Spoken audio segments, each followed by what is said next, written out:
All right,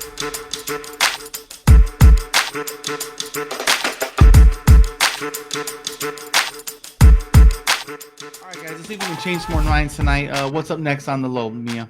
Tonight we're going to be talking about how Representative Ilhan Omar is introducing guaranteed income bill and a GDP alternative legislation, introducing the Sending Unconditional Payments to People Overcoming Resistance to Triumph Act, or support, and the Genuine Progress Indicator Act. The bills will create a grant program to fund local income pilots and implement a national guaranteed income program, as well as establish a new economic metric to measure well-being. The Genuine Progress Indicator Act will provide an alternative economic metric to supplement GDP calculations and revamp our economic policy lenses. It will include items such as socioeconomic and environmental costs and benefits of economic productivity.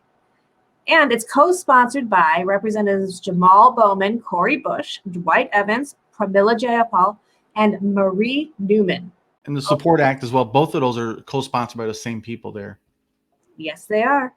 Yes, they are. It's kind of a joint effort, one that I think that Omar probably feels it's really important that we have this change in the indicator before we start these basic income programs, so that way we can actually track the kind of changes we're looking for, which currently we don't really have a method of doing, I think, officially in that sense. Well, and like we were talking off air, was this GPI sounds like she heard a Yang speech about the American scorecard. It doesn't include everything that Andrew does, like suicide rates, mental health, depression, stuff like that.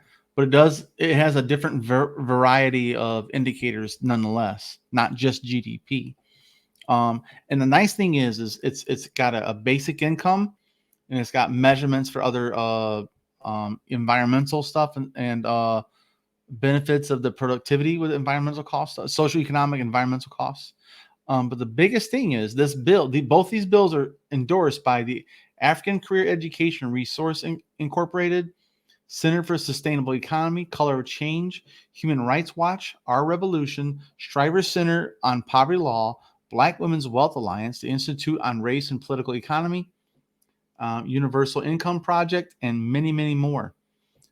So the idea that this is bringing those terms, normalizing those terms within all these communities, all these groups are normalizing the idea of a universal basic income or guaranteed income as a necessary step in all their policies. It solves several things at once.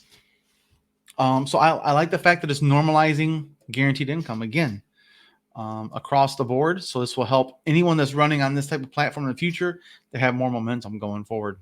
I like the approach. I don't know how much you've read of how these support acts actually going to be implemented, but the approach to start before they actually fully scale out the federal program is to send money for pilots to local communities to distribute, to test and see first how and what focuses and ways to use it best, and then have that data analyzed and build off of that. So it's not just like we're going to just try whatever, throw it at the fan, and if it fails, we'll blame the policy.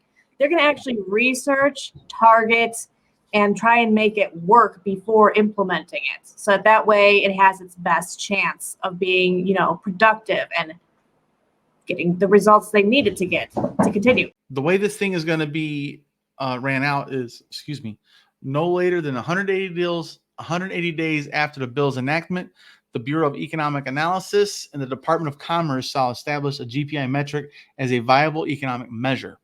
It will measure the holistic economic well-being of households.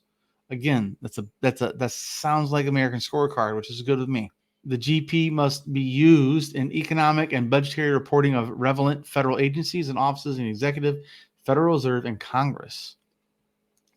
Examples of affected offices and agencies include the Congressional Budget Offices, an annual report on the budget of an economic outlook, the President's annual budget request compiled by the Office of Management and Budget, and many more.